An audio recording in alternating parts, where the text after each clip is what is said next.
Saudara putra bungsu Presiden Joko Widodo Kaisang Pangarep resmi bergabung dengan Partai Solidaritas Indonesia (PSI). Peresmian gabungnya Kaisang ke PSI ditandai dengan pemberian kartu tanda anggota atau KTA kepada Kaisang oleh Ketua Umum PSI Giring Ganesa di kediaman Jokowi di Kelurahan Sumber, Banjarsari, Solo, Jawa Tengah. Kaisang mengaku sudah lama menjalin komunikasi dengan PSI dan merasa punya banyak kesamaan pandangan. Ia pun sudah minta izin ke sang istri Erina Gudono sebelum resmi bergabung di PSI hari ini. Oke, Mas.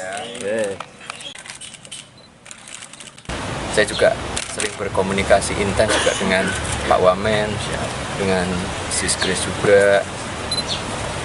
Alhamdulillah ya komunikasinya selalu lancar, selalu baik, selalu cair. Tapi kami waktu itu mikir, kenapa nggak diseriusin aja atau sekali. Kami ini kebetulan punya kesamaan dan keinginan. Kami ingin anak-anak muda itu bisa lebih terlibat di sektor publik.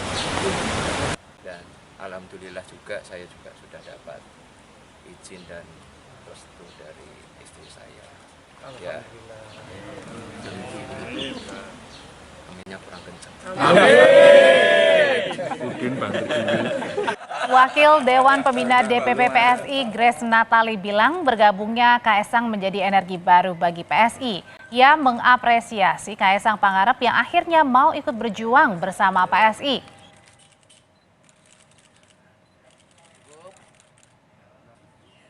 Akhirnya Mawar yang kemarin ditanya sama teman-teman media semua hari ini sudah akan secara langsung memperkenalkan diri.